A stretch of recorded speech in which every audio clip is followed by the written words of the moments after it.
Hello everyone, today I am discussing a topic that is distance and displacement. आज हम पढ़ेंगे कि क्या होता है डिस्टेंस और क्या होता है डिस्प्लेसमेंट। लास्ट लेक्चर में हमने पढ़ा था वेक्टर और स्केलर क्वांटिटी, तो इसमें हम और बेटर तरीके से समझ पाएंगे कि वेक्टर और स्केलर क्वांटिटीज़ क्या होती हैं और डिस्टेंस स्केलर क्वांटिटी होती है और डिस्प्लेसमेंट वेक्टर क्वांटिटी होती है।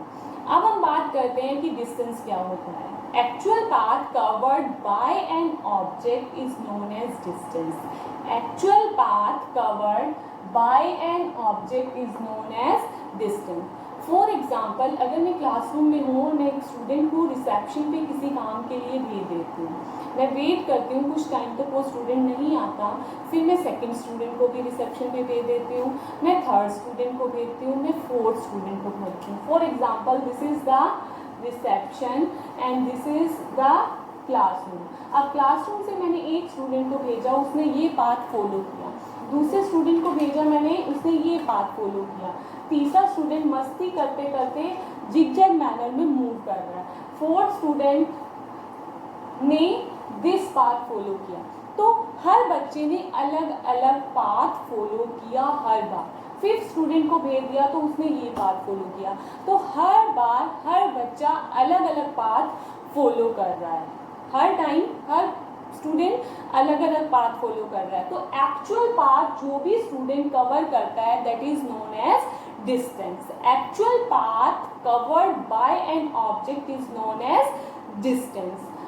Now I am discuss about the distance. This is the initial position and this is the final position. Let us consider कि कोई भी एक स्टूडेंट है जिसकी इनिशियल पोजीशन ये है।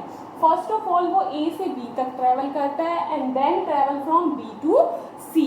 First of all travel from A to B and then travel from B to C.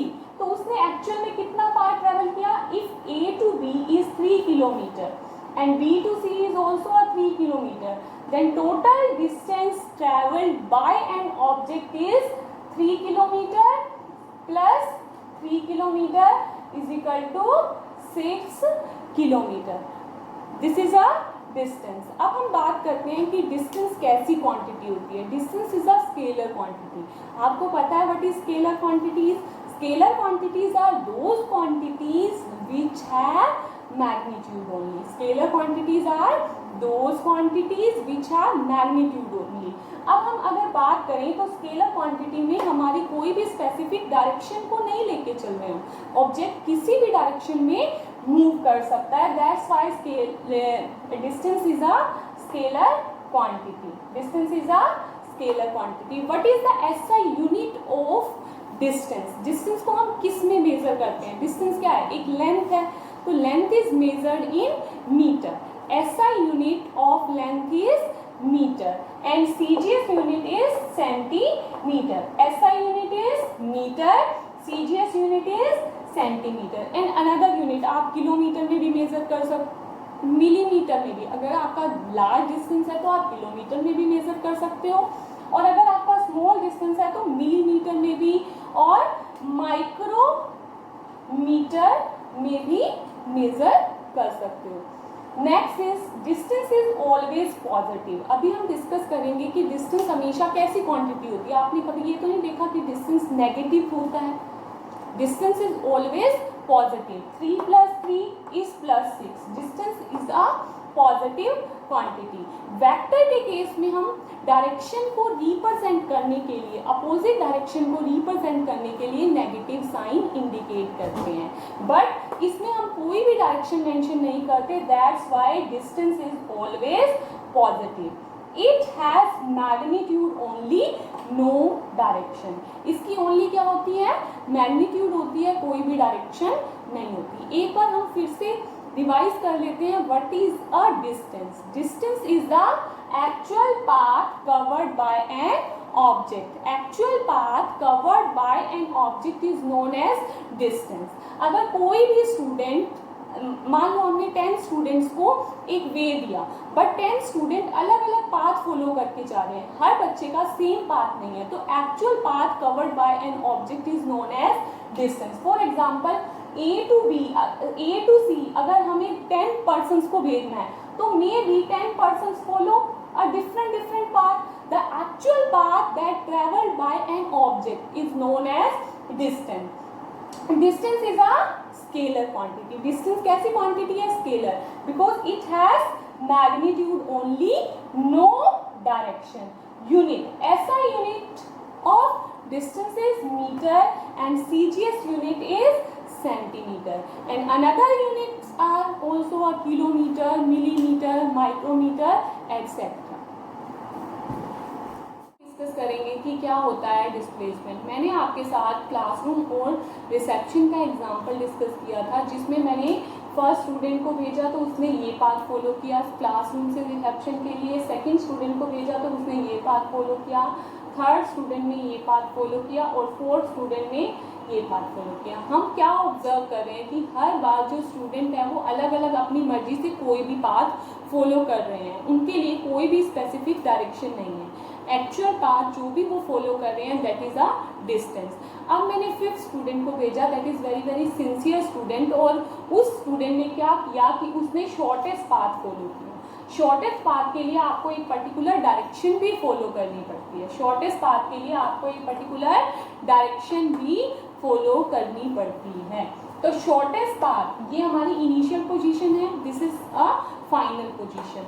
Shortest path between initial and final position is known as displacement, और एक पर्टिकुलर डायरेक्शन में होगा, that's why displacement is a vector quantity. Shortest distance between initial and final position. Shortest distance between initial and final position is known as displacement. अगर हम consider करें कि किसी भी स्टूडेंट को A से C तक का पाथ फॉलो करना है तो वो कोई भी पाथ फॉलो कर सकता है। हमने कोई एक पाथ कंसीडर कर लिया कि स्टूडेंट A से B पर जा रहा है और then B to C move कर रहा है। This is the actual path covered by the object, और हमने कंसीडर कर लिया this is a 3 kilometre and this is a 5 kilometre, this is a 3 kilometre and this is a 5 kilometre. तो student ने कितना डिस्टेंस ट्रेवल किया? Distance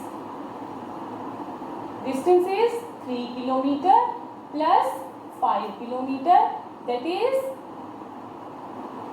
8 kilometre. अब हम फाइंड आउट करेंगे डिस्प्लेसमेंट। क्या होता है displacement?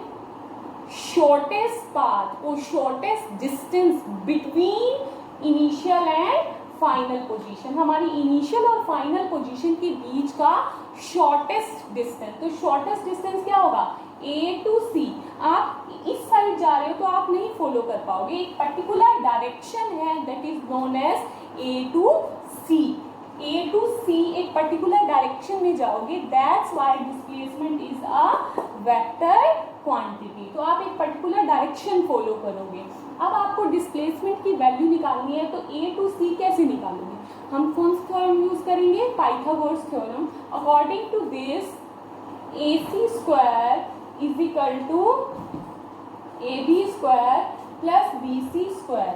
AC is equal to under the root AB square plus BC square. AC is equal to 3 square plus 5 square, that is equal to under root 9 plus 25, under root 9 plus 25, that is equal to under root 34 kilometre. अब हम क्या देखते हैं कि जो हमारा displacement होता है इसका मैग्नीट्यूड भी है और डायरेक्शन भी है, इसलिए कैसी क्वांटिटी है? वेक्टर क्वांटिटी है। अब हम यूनिट की बात कर रहे हैं। Unit is very very important. SI unit of displacement is metre. किसमें मेजर करते हैं हम इसको? मीटर में। Standard international unit CGS। CGS means centimetre, gram and second. CGS unit of displacement is centimeter. Now I am discuss very important point, that is it may be positive, negative और zero. जो हमारा distance है वो positive भी हो सकता है, negative भी हो सकता है और जीरो भी हो सकता है। अगर हम बात करें इस केस में, अगर हम इसी केस की बात करें तो हमारा जो डिस्टेंस आया है वो कितना आया है? पॉजिटिव आया है। फॉर एग्जाम्पल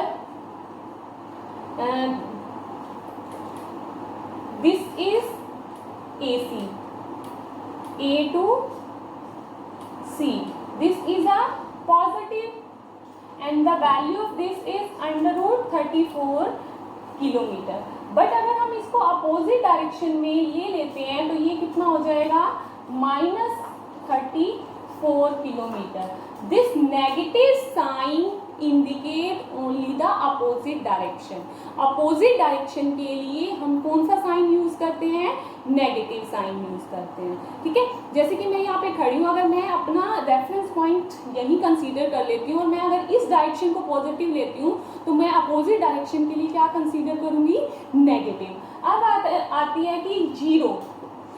हमारा जो डिस्प्लेसमेंट है वो जीरो कब होता है, अगर initial position, this is initial position and the final position is same.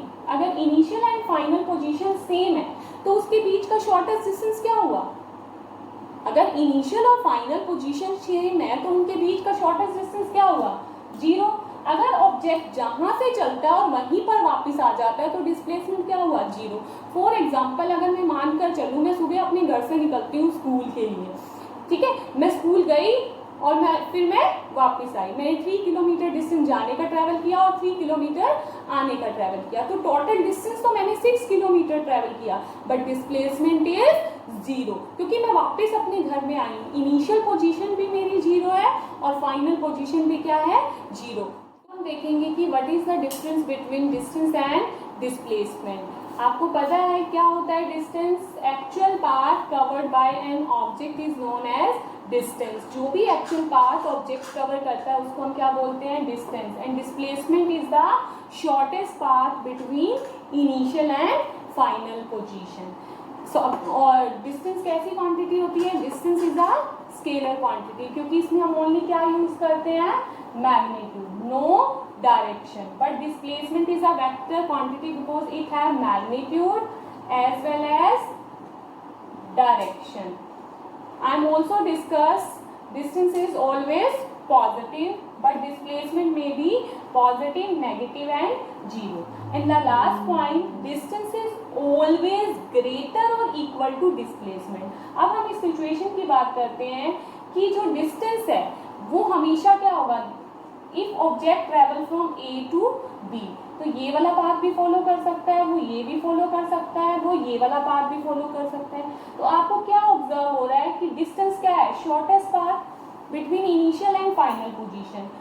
तो आपको क्या लग रहा है कि डिस्टेंस जो है वो हमेशा या तो डिस्प्लेसमेंट से बड़ा होगा या डिस्प्लेसमेंट के इक्वल हो सकता है. ओनली कब हो सकता है, जब ऑब्जेक्ट शॉर्टेस्ट पाथ फॉलो करे तो डिस्टेंस और डिस्प्लेसमेंट क्या हो सकते हैं, इक्वल हो सकते हैं. डिस्प्लेसमेंट या तो हमेशा छोटा होगा या इक्वल होगा किसके, डिस्प्लेसमेंट के. तो this is the difference between distance and displacement.